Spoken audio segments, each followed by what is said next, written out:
See You Now is a podcast highlighting the innovative and human-centered solutions that nurses are coming up with to solve for today's most challenging healthcare problems. Created in collaboration with Johnson & Johnson and the American Nurses Association and hosted by nurse economist and health tech specialist Shauna Butler. I'm Shauna Butler, the host of See You Now, a podcast that shines a light on how nurses are addressing today's most challenging healthcare problems. And never has that light been as essential as it is at this moment. Over the past few weeks, See You Now paused its regular format so we could share stories of how nurses are responding to the challenges presented by the coronavirus pandemic. Every day, nurses face difficult decisions and navigate complex ethical dilemmas. Nurses know how to deal with suffering. They are accustomed to seeing trauma and pain, participating in life and death decisions, and advocating for human rights. But this pandemic has initiated an onslaught of extreme circumstances that no one was prepared for. Things like delaying medical procedures, rationing ventilators, PPE, virus testing kits, and ICU beds, instituting no visitor policies in our hospitals, leaving people dying without families present, human challenge trials for vaccine testing, and weighing personal risk against an obligation to render care. Just so much to consider, weigh, and decide. We asked Liz Stokes, the director of the ANA Center for Ethics and Human Rights, to provide insight into the ethical and moral dimensions of the COVID-19 pandemic. Interestingly, the questions I think are quite similar to other questions. It's the situation of COVID and this pandemic is what makes it completely new.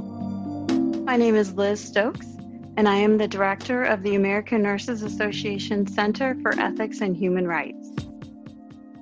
One of the foundations of our code of ethics is that nurses advocate, preserve, and protect the human rights of every individual. And that's something that's the foundation of everything that we do. All of the policy, all of the documents that come out of the Center for Ethics and Human Rights are founded in this preservation and protection of human rights.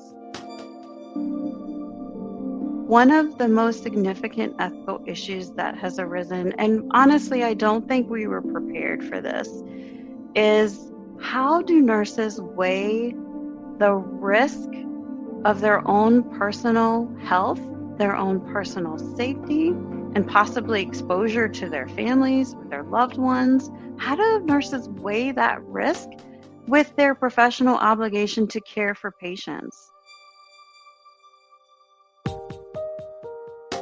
This is what nurses do. This is a pandemic. Many nurses are eager to go out and to fight this pandemic and to care for patients and absolutely put their heart and soul into everything that we can do to save people from this pandemic. At the same time, because they're in such hazardous conditions, they're really risking so much of themselves and so much of their families in order to do that. And we get tons of emails from nurses around the world that are reaching out to us to say, I need ethical guidance on this situation.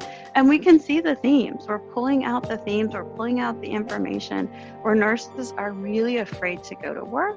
They're afraid because they don't have enough PPE. They're afraid to go back to their homes. They may have young children or elderly parents, and they're not sure what to do. They're not sure if I stay or do I leave, do I quit? And so they're really seeking guidance to help make these decisions. When we look at nursing traditionally, nurses are already exposed to moral distress, exposed to compassion fatigue, burnout. There's a host of negative psychological consequences related to nursing. And when we think about the issues related to staffing or the issues related to resources or the issues related to nurses being prevented from providing the care that they want to deliver, that's what causes moral injury. When we're facing this COVID-19 pandemic, it exacerbates a whole host of emotions. If you're thinking about a nurse who is going to work every single day, and again, risking his or her own personal safety, but then also the physical conditions that they're working in. So they're working in a mask, they're working in a face covering, or they're working in these really hot gowns.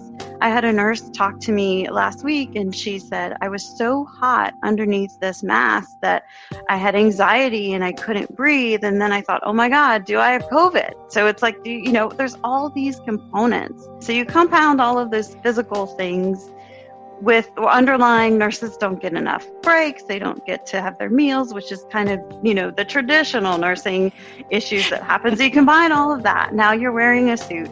And now you're dealing with this tremendous emotional aspect of COVID. Patients that are really, really sick, and they're really, really sick fast. And I think when we're looking at the full trajectory of this, we have a host of patients. There are hospitals that have hundreds of incredibly sick COVID-19 patients, and nurses are dealing with this. Nurses are dealing with patients that are passing away without their families.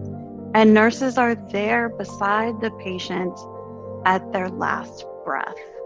And the emotional toll combined with the physical toll is absolutely unimaginable. And so when I think about moral injury, I think about right now nurses are pushing through. It's similar to battlefield medicine. When you're in the front line and you know that you have a war in front of you and you have to continue and fight through to get through this, to get to the other side, it's when things start to die down that it really starts to hit you. This is what's going to happen to a lot of nurses.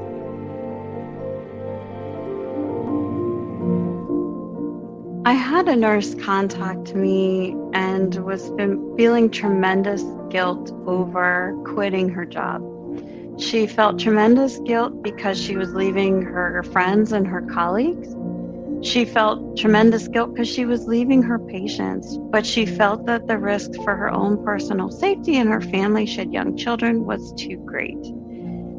And I asked her, what was the response from your colleagues and from your support system? And she said, I have been supported.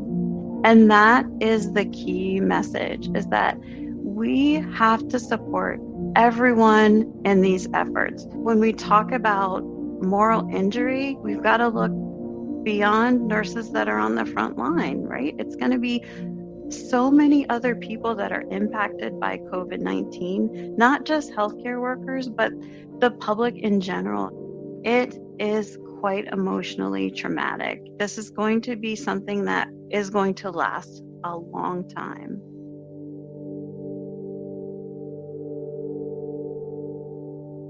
The ANA Center for Ethics and Human Rights was born in the 1980s as a result of a different novel and deadly virus.